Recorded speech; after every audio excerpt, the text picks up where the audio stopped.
Class 8 কোষে দেখি 7.1 সময় ও কার্যের অঙ্ক।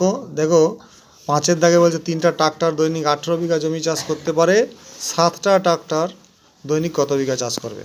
তাহলে তোমরা এইভাবে করবে, ট্রাক্টর ব্র্যাকেটে সংখ্যা দিয়ে, এই সংখ্যা মানে এটা টি লিখতে হবে, ট্রাক্টর ব্র্যাকেট টি লিখতে হবে, বুঝেছো?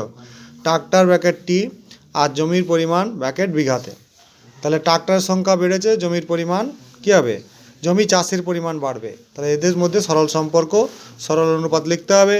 3:7, 18:x দিয়ে দেবো, এটাকে x ধরবো। তো x সমান আমরা এই মাঝের দুটো পদের মধ্যপদ দুটোর গুণ আর প্রথম পদটা তলে চলে আসবে। তাহলে x সমান 42 বিঘা। তাহলে 7টি ট্রাক্টর দৈনিক 42 বিঘা জমি চাষ করতে পারবে। ভালো করে লিখবে, উত্তরটা ঠিক করে লিখবে, হ্যাঁ। তারপর দেখো 6-এরটা, কুসুমদের বাগান কারখানায় 35 জন এক সপ্তাহে 10 টন লোহার যন্ত্রাংশ ঢালাই করতে পারেন।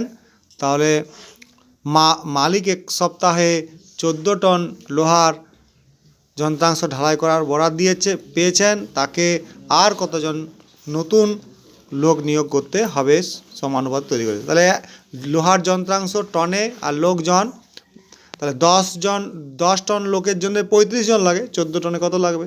তাহলে এটাও সেই সরল সম্পর্ক হবে, লোহার যন্ত্রাংশ বাড়লে লোকও বাড়বে, এদের মধ্যে সরল সম্পর্ক দিয়ে এভাবে করতে হবে, কাটাকুটি করলে হবে।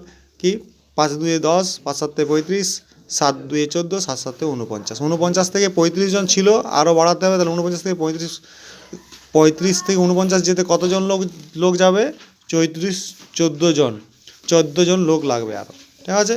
তারপরে